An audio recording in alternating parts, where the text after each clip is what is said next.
did was wrong, and the fact that the whole time Ebony had been going through all of this and none of us really knew, I think that affected us a lot.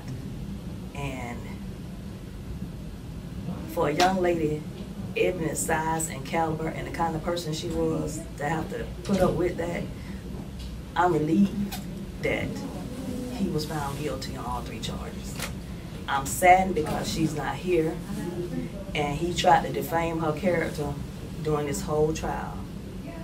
And anybody who knew Ebony know the stuff he was saying wasn't true. And as big as he was, and the stuff that she endured, it hurts still. That we couldn't do nothing about it, that I couldn't do nothing about it. And I think that's what hurt me the most. Because any young lady to have to go through something like that, domestic violence is not,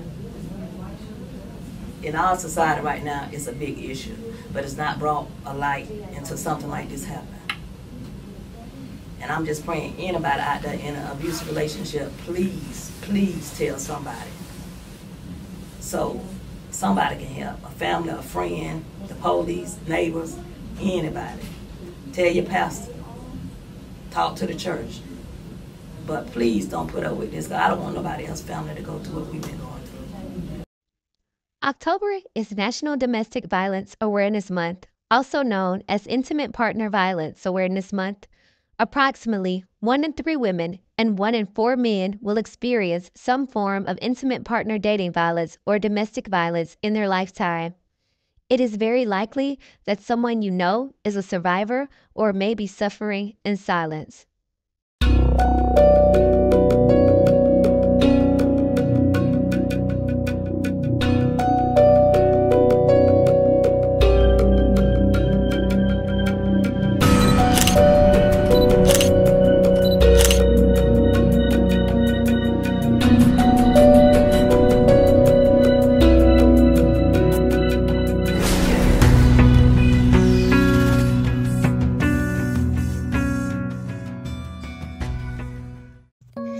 Every morning, Ebony Giddens had a routine visit from her brother who came to pick up her 3 sons and take them to school. This close-knit family in Columbus, Georgia often helped each other out. But on a fateful Monday in March 2018, everything changed. When Ebony's brother knocked on her door and received no response, he grew concerned. She usually greeted him at the door and sent her children off with their uncle, but not this time. The unanswered knocks raised alarm bells. Her brother called Roderick Daniel, the father of Ebony's 5-year-old son, who had spoken to her late the day before but hadn't heard from her since. Both men desperately tried to reach Ebony but got no response. Roderick decided to head to Ebony's home to check on her and the children. Upon arrival, Roderick was met by Ebony's middle child, who simply said, "Mom was gone." The previous evening, a family member who had spoken to Ebony around 11 p.m., and there was no indication of anything amiss. She didn't mention any travel plans or leaving her home. However, the next morning, her children were discovered alone in the house. In the days leading up to her disappearance, Ebony had confided in her family about her fear of her boyfriend, Malcolm Jackson. 2 days before she went missing, she called the police on Jackson, resulting in his arrest on simple assault charges. He was later released on bond. He had jumped on her, busted her lip, and pulled a gun on her, said Shernada Pendleton, Ebony's cousin. She had him arrested. Despite this, Jackson continued to call her, and on Sunday, neighbors saw him working on Ebony's car. Then on Monday, Ebony had vanished. While Jackson was out of jail during Ebony's disappearance, he was arrested the day after on charges of aggravated stalking and felony violation of his probation. However, it's unclear if these charges were related to Ebony's case.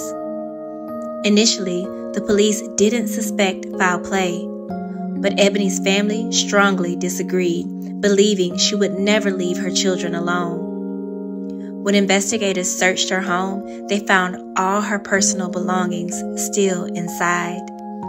Ebony Giddens stood at a petite 4 feet 9 and weighed about 110 pounds at the time of her disappearance. She had black, dark brown hair and brown eyes, and her hair was in braids when she was last seen. If you or anyone you may know may have any information that may lead to the whereabouts of Ebony, please don't hesitate to reach out to your local authorities and help bring Ebony home. In our Missing series this week, we take you to a small town in Georgia. It's been 5 years since Ebony Giddens last saw her family at a weekend barbecue. The following Monday, the young mother of 3 vanished without a trace. Her boyfriend at the time is now in jail. He has not been charged in Ebony's disappearance, and police say they have no suspects. Ebony's family continues to search for answers, though, in hopes of finding her, or at least of finding closure for themselves and for Ebony's 3 young sons. It was a typical spring Monday morning, March 12, 2018. Ebony Giddens' brother, Alvin, knocked on her door on Montclair Drive in Columbus, Georgia, just part of the everyday routine, picking her sons up to take them to school. Once he knocked on the door and see she wasn't coming to the door, I guess he, began knocking harder, and the kids answered the door, and it was like, well, she's not here. So we was like, she's not there, what's going on? So at that point, we knew something wasn't right, because she'll never leave the kids by herself. When he went inside the apartment with his 5-year-old nephew, he found Ebony's purse left behind in the living room. Her wallet and keys were also there, but both Ebony and her phone were gone. Where was Ebony? The 27-year-old mother of 3 boys, ages 9, 5, and 2, built her life around them. As a mom, she would do anything for her boys. Anything they wanted, anything she could try to get, she will get for them. She had them. She was taking care of them, so she was doing the best she could. Just 2 days before, Ebony was with her family at a weekend cookout. It was a typical Saturday night, eating barbecue, playing cards. She loved playing spades, deuces, and dominoes. It was the last time they would see her. My favorite moments is when we would be at the barbecues and we're playing cards, laughing, have a good time, joking around, and she'll, act like she know what she doing, and she don't even know what she doing for real. But that March night, Ebony had a secret. The man she was dating, Malcolm Jackson, was abusive, and sometimes he frightened her. Just the day before, she called the police after he had put a gun to her head during a fight. Most things she would keep to herself because she know how my family will react to him. Police arrested Jackson and locked him up. Ebony had filed a restraining order, but he was back home the same day, calling her over and over again in violation of the order. She was very afraid of him. Some of the things that we did find out that was going on, we didn't know. She wouldn't tell us. He was abusing her. Some of the things that he was saying to her, the places that he would take her. He would leave her in the middle of the street somewhere, and she would have to try to get home by herself. These details all coming to light after Ebony's disappearance. There were searches around town in this city of about 200,000 people. Police, family, and friends searched the neighborhood on Montclair Drive where Ebony was last seen. They also went looking for her in wooded areas near her apartment and in neighboring towns where Jackson had left her on the road during arguments. Many people looking for this quiet, loving mother who had suddenly disappeared. Jackson was out of jail at the time of Ebony's disappearance, but was jailed again on charges of aggravated stalking and violating the probation. A year later, he was found guilty of assault, possession of a firearm, and of stalking Ebony. He was sentenced to 35 years in prison, but not for Ebony's disappearance. During the search for Ebony, her family was also the target of extortion and online threats. The family now says they hang on to hope and their faith for an answer. Overall, we try to give it to God and let him handle it, because at this point, we can't handle it. It's a lot. We just keep praying and trying to keep hoping that one day we mainly want closure, even if it may be that she is dead.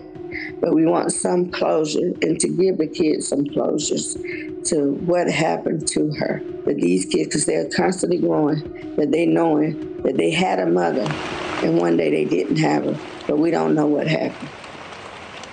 If you have information about Ebony Giddens' disappearance, you can contact the Columbus, Georgia Police Department.